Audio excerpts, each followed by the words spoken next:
कैसे हैं आप सब? आशा करती हूँ आप सब अच्छे होंगे, स्वस्थ होंगे। स्वागत है आपका इस कक्षा में। आइए आज हम पढ़ते हैं हिंदी का पाठ 7 स्वच्छ पर्यावरण। पेड़ हमारे सबसे अच्छे मित्र होते हैं। ये पर्यावरण को शुद्ध रखते हैं, हमें उपयोगी वस्तुएं देते हैं। इस पाठ में तोता गिन्नी को पर्यावरण के बारे में बताकर इसकी देखभाल के प्रति सजग करने के बारे में बता रहा। तो चलिए पढ़ते हैं, देखते हैं तोता क्या कहता है। गिन्नी परेशान थी। वो घर के बाहर बगीचे में टहल रही थी। प्रभा मैडम ने उसे पर्यावरण पर लेख लिखने को कहा था। पर्यावरण क्या है यह उसे समझ में नहीं आ रहा।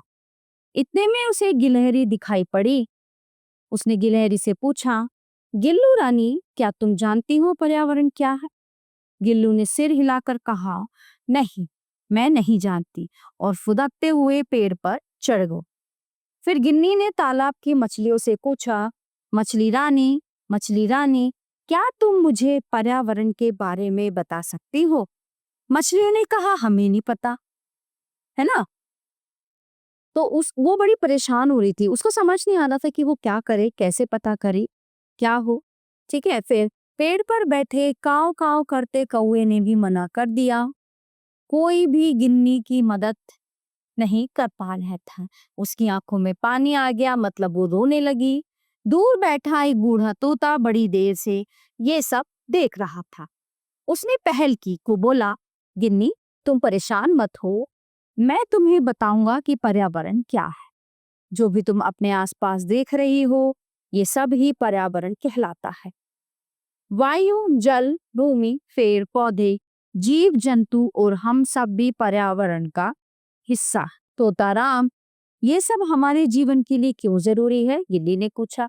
तो उत्तर में तोते ने कहा, हरे भरे पेड़, साफ पानी और शुद्ध हवा हमें जीवन देते हैं। इस कारण इसका ध्यान रखना अति आवश्यक है। तो फिर गिन्नी कहती है, क्या कुछ लोग हमारे पर्यावरण को खराब कर रहे हैं? तो तोता कहने लगा, लोग अपने स्वार्थ के लिए पेड़ काट रहे हैं, नदी और तालाब में कचरा फेंक रहे हैं, है ना। फैक्ट्री के धुएं से हवा दूषित हो रही है, क्योंकि जगह जगह फैक्ट्रियां लग रही हैं, और फैक्ट्रियां भी लगनी जरूरी होती है क्योंकि उसमें लोगों को काम मिलता है ना। तो उनकी जो धुएं होते हैं, इसलिए क्या होता है, जो फैक्ट्रियां होती हैं उनको जो रेजिडेंशियल एरिया होते हैं घरों से दूर जंगलों में या बाहर की साइड बनाया जाता है, ताकि जो पॉल्यूशन उड़े भी तो उसको पेड़ जो है एब्जॉर्ब कर। सेहत पर बेहद बुरा असर पड़ रहा है। तो ताराम, हम बच्चे इस पर्यावरण की देखभाल कैसे कर सकते हैं? सबसे पहले तुम लोगों को पर्यावरण की देखभाल करने का दृढ़ निश्चय करना है। दूसरा, तुम बच्चों को लोगों में जागरूकता फैलानी होगी और उन्हें समझाना होगा कि वो पर्यावरण की देखभाल करें। तोताराम ने गिन्नी से कहा। धन्यवाद तोताराम जी। गिन्नी ने तोताराम की बातें अपने लेख में लिखी। अगले दिन शीला मैडम ने गिन्नी के लेख की खूब सराहना की। बच्चों ने पर्यावरण की स्वच्छता पर चर्चा भी की और सबने मिलकर प्रण लिया। क्या प्रण लिया? आज से हम गंदगी नहीं फैलाएंगे, हम वृक्ष नहीं कटने देंगे, हम नदियों एवं तालाबों में कचरा नहीं फेंकेंगे, हम अपने देश को स्वच्छ एवं रोगमुक्त बनाएं।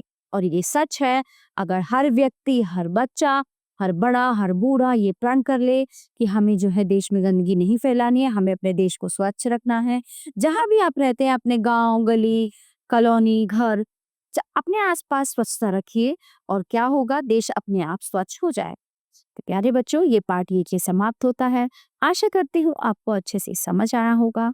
मिलते हैं अगली कक्षा में। धन्यवाद।